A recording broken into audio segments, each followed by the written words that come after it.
오늘 함께 묵상한 새벽 예배의 말씀은 골로새서 1장 24절에서 29절까지의 말씀입니다. 신약성경 325쪽입니다. 나는 이제 너희를 위하여 받는 괴로움을 기뻐하고 그리스도의 남은 고난을 그의 몸된 교회를 위하여 내 육체에 채우노라. 내가 교회의 일꾼 된 것은 하나님이 너희를 위하여 내게 주신 직분을 따라 하나님의 말씀을 이루려 함이니라. 이 비밀은 만세와 만대로부터 감추어졌던 것인데 이제는 그의 성도들에게 나타났고 하나님이 그들로 하여금 이 비밀의 영광이 이방인 가운데 얼마나 풍성한지를 알게 하려 하심이라. 이 비밀은 너희 안에 계신 그리스도시니 곧 영광의 소망이니라. 우리가 그를 전파하여 각 사람을 권하고 모든 지혜로 각 사람을 가르침은 각 사람을 그리스도 안에서 완전한 자로 세우려 함이니 이를 위하여 나도 내 속에서 능력으로 역사하시는 이의 역사를 따라 힘을 다하여 수고하노라. 아멘. 어제에 이어서 오늘은 주님께서 우리에게 주시는 은혜들, 많은 은혜들을 우리에게 허락하여 주시고 우리의 상실한 마음을 회복시켜 주시는 주님이신데 그것이 우리의 입장에서는 주님은 위대하시고 대단하신 분이기 때문에 우리에게 많은 것들을 공급하셔 하고 우리가 주님께 감사하고 영광을 돌릴 수 있지만 주님의 입장에서 봤을 때는 주님께서 견디시고 참으시고 인내하시는 시간들이 있다는 것을 우리가 묵상을 했습니다. 그래서 누군가 은혜를 받는다는 것은 견디는 자가 있다는 것을 증거하고 있다고 말씀을 드렸습니다. 그런데 오늘 본문 24절에 보면요, 바울 사도도 이제 그런 얘기들을 하고 있습니다. 나는 이제 너희를 위하여 받는 괴로움을 기뻐하고, 이 골로새 교인들에게요, 나는 이제 너희를 위해서 받는 괴로움을 기뻐한다. 내가 괴로움을 당하고 인내하는 시간들이 많이 있지만 너희 골로새 교인들이 예수님을 믿고 온전히 성장하는 것을 보면 나는 기쁘다라고 말하는 거죠. 그것이 어떻게 보면 목회자의 가장 귀한 마음이 아닌가 싶습니다. 성도들이 회복되고 성도들이 온전히 주님을 바라보고 주님을 의지해서 주님을 붙들고 믿음 안에서 활력을 갖고 생명력을 갖고 다시 일어서는 모습을 보면요, 목회자는 가장 기쁜 것입니다. 또 목회자는 그것이 가장 기뻐해야 하는 것입니다. 그런데 바울이 이렇게 하는 것에 대한 은혜가 한 가지가 더 있습니다. 영혼들이 하나님의 은혜를 받고 위로를 받고 회복되는 역사가 있지만 바울이 인내하는 이유가 한 가지가 더 있는데요. 그 이유가 28절에 나옵니다. 28절을 제가 읽어드리면 우리가 그를 전파하여 각 사람을 권하고 모든 지혜로 각 사람을 가르침은 각 사람을 그리스도 안에서 완전한 자로 세우려 함이니 라고 말합니다. 바울 사도의 인내함으로 말미암아 많은 영혼들이 더욱더 믿음 안에 서고 또 은혜 아래 섭니다. 그런데 두 번째는 뭐예요? 각 사람을 그리스도 안에서 완전한 자로 세우려 함이니 라고 말합니다.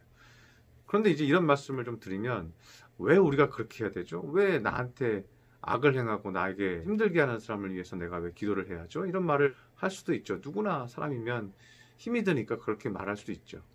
그래서 옛날에 우리 새벽에 묵상했던 오스왈드 챔버스의 주님은 나의 최고봉이라는 책에 보면요, 챔버스가 이런 얘기를 해요. 부르심은 개인의 거룩함과 관계가 없습니다 라고 말합니다. 하나님께서 누군가를 부르셨다는 거는요, 하나님이 누군가를 부르셔서 일꾼으로 삼으시는데 그 사람이 거룩해서 부르신 게 아니라는 거예요.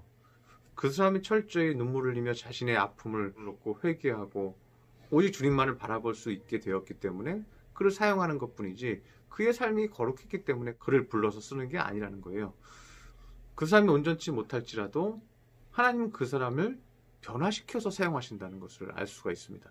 그래서 오늘 본문에서도 이방인에 대한 얘기가 27절에 나오고 있습니다. 하나님이 그들로 하여금 이 비밀의 영광이 이방인 가운데 얼마나 풍성한지를 알게 하려 하십니다. 주님께서 이방인들, 믿지 않는 자들, 거룩하지 않은 자들, 죄 많은 자들, 이런 자들을 통해서 하나님께서 부르셔서 어떻게 해요? 그들에게 줄 것이 얼마나 풍성한지 알게 하려 하십니다. 주님께서 온전치 못하고 예수님께 반대하고 예수님을 반박하는 이런 사람들도 하나님께서 어떻게 해요? 그들을 변화시켜서 풍성하게 그들을 변화시켜서요, 하나님의 일꾼으로 사용하신다는 거예요. 그래서 오늘 본문의 바울도요, 내 힘으로 내가 이렇게 하는 것이 아니다. 나도 주님께서 나를 용서하시고 나를 부르셔서 거룩하지 않은 나를 사용하신 것뿐이다. 그것은 주님의 은혜고 사랑이다. 그래서 마지막 29절에 이를 위하여 나도 내 속에서 능력으로 역사하시는 이의 역사를 따라 힘을 다하여 수고하노라. 주님이 나도 부족하고 어리석은 가운데 있지만 주님이 나를 부르셔서 자신을 능력으로 역사하시는, 내 안에서 하나님의 능력으로 역사하셔서 하나님의 일을 하게 하셨다는 거예요. 그래서 나도 그 하나님이 역사하시는 능력에 순종하여 내가 수고하겠다. 내가 인내하고 믿음으로 복음을 전파하겠다. 라고 말하고 있다는 것입니다.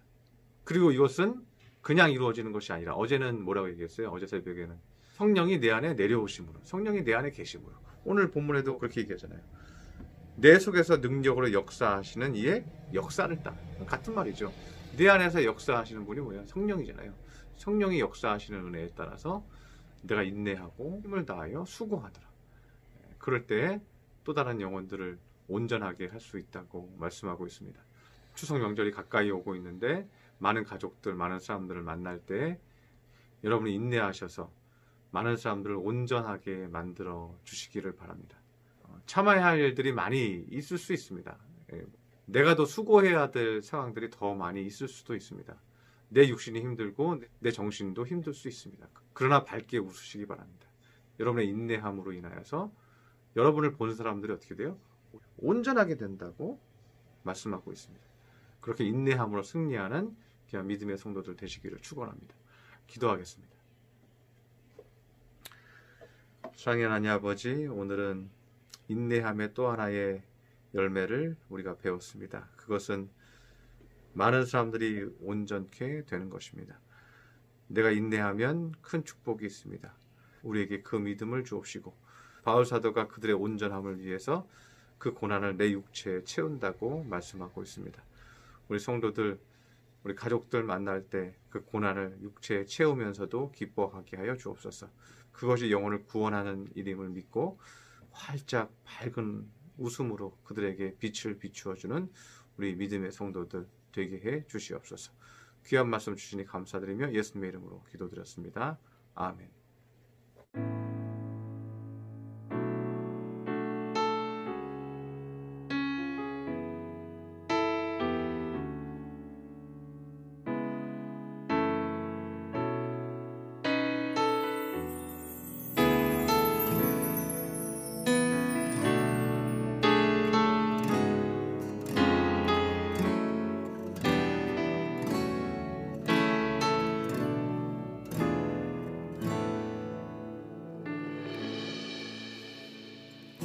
무한 시절 지날 때 깊은 한숨 내쉴 때 그런 풍경 보시며 단식하는 분 있네.